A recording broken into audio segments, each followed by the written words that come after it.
and Sabiniano S. Canal. DIWA, Democratic Independent Workers Association, Incorporated.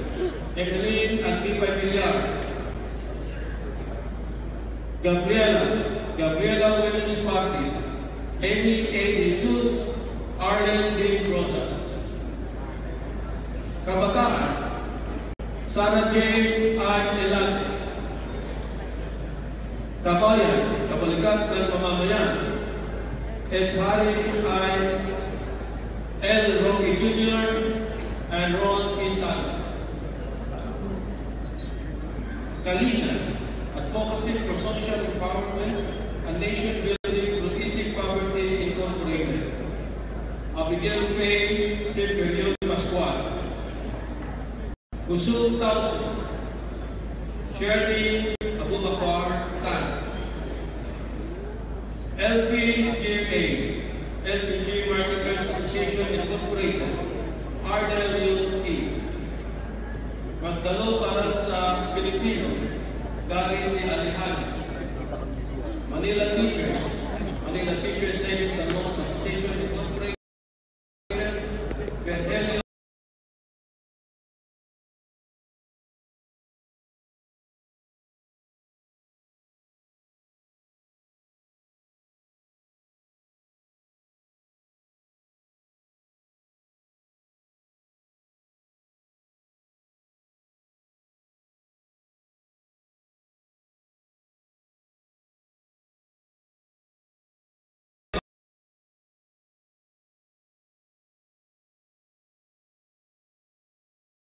Virgelio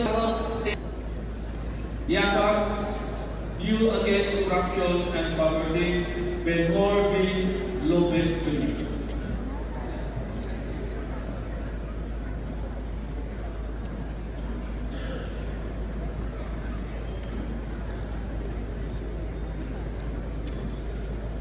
Madam Chair, 285 members responded to the poll.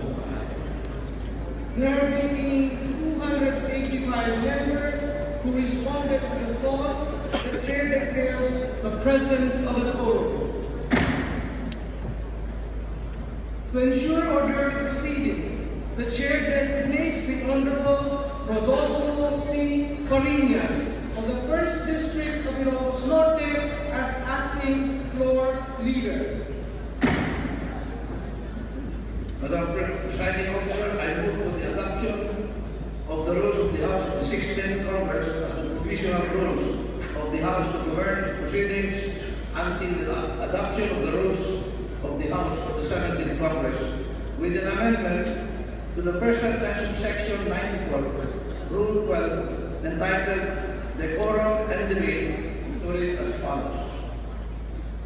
Members shall wear proper attire, which is barong Filipino, coat and tie or business attire for men, and Filipina dress or business suit for women, and observe proper decorum during sessions and committee meetings. Is there any objection? The Chair hears none.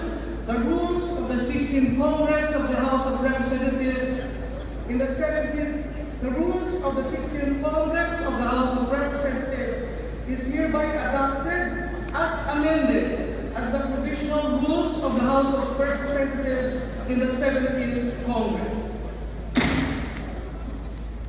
Madam Presiding Officer, I move that we now open the table for nominations for the position of Speaker of the House of Representatives. There is a motion to open the table for nominations for the position of Speaker of the House of Representatives.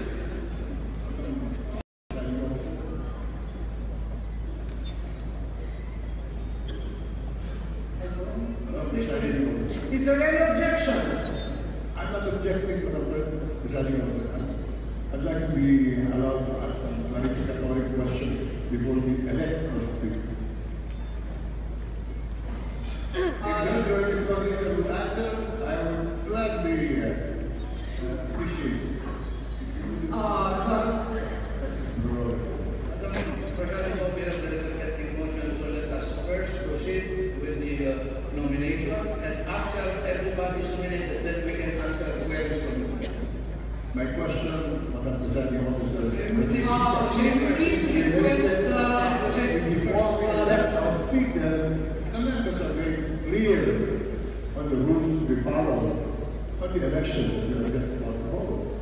Wala po na siguro kasi liwanagin namin yung kapangunan na ilan sa amin na nagtatanong kung gusto namin ng paliwanagan.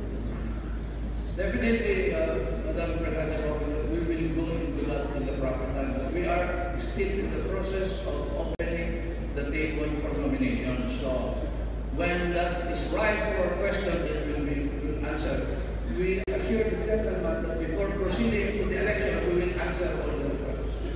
The chair adopts the ruling of the majority leader. May we request the gentleman from party list Buhay to before asking the question, after we have presented the motion for elections or the nomination for Speaker of the House of Representatives is acted upon by the House. We prefer to be answered by the majority leader. They reserve our right to ask the question before we hold the election. Madam President, I now move that the Madam Speaker, gentleman from the 4th District of Quezon City, Feliciano Belmonte Jr. will recognize to make this nomination. Madam Speaker, before we proceed with the approval of the motion, may I raise the following? What is the point of inquiry of the gentleman? We are now proceeding with the election of the Speaker. And it is in the order of business, common moral number 8, we are here the oath taking the members of the House. Now, we are now proceeding with the election of the Speaker. The Speaker is a member of the House. So it's a normal for us to elect a Speaker is like to take his oath. So may we please proceed first with the oath taking of the members before we proceed. Your Honor, under the rules of the House of Representatives as amended, it is the Speaker of the House that administers the oath on the new members of Congress. So it is by parliamentary tradition and practice, and under the rules of the House of Representatives as amended and adopted by this Assembly, that we should first proceed to the nomination and the election of the Speaker of the House of Representatives for the 17th Congress. This is the ruling of the Chair. This presentation would like to reiterate this point of order. It is allowable for us to elect a Speaker who is a member of the House and who has not yet taken his oath. But this representation would like to request and suggest that we first allow all the members to take the oath before we proceed with the election of the officers of the House. The Chair will respond to the query of the gentleman. Under parliamentary practice and tradition, the oath taking before the Speaker of the House during the convening of the Congress, every regular, and the first regular session to commence this first regular session is an affirmation of the oaths that they have taken already prior to June 30 or on June 30 noontime.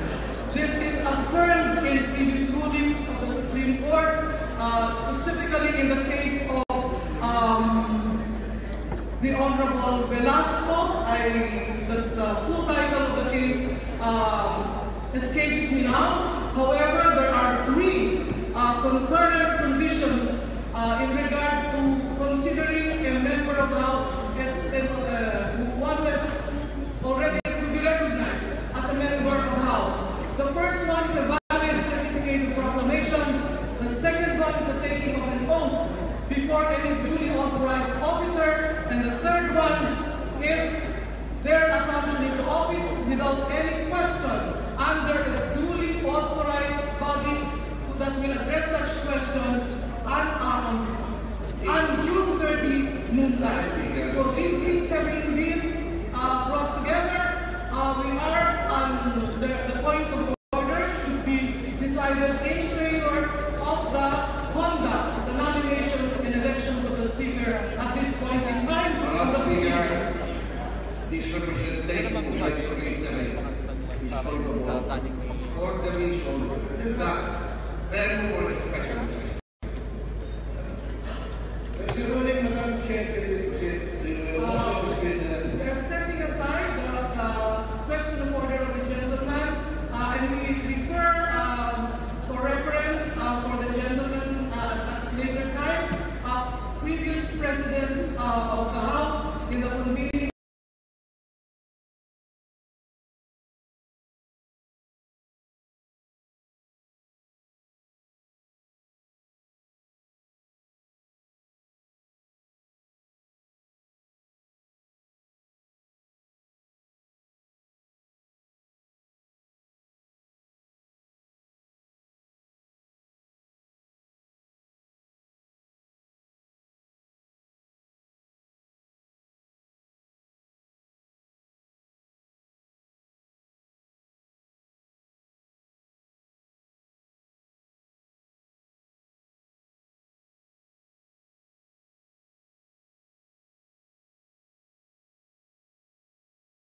11th Congress actually marked a milestone in my own career.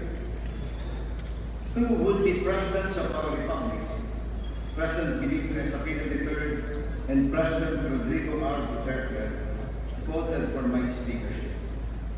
And more than that, former Speaker Manuel B. Villar and our soon-to-be Speaker,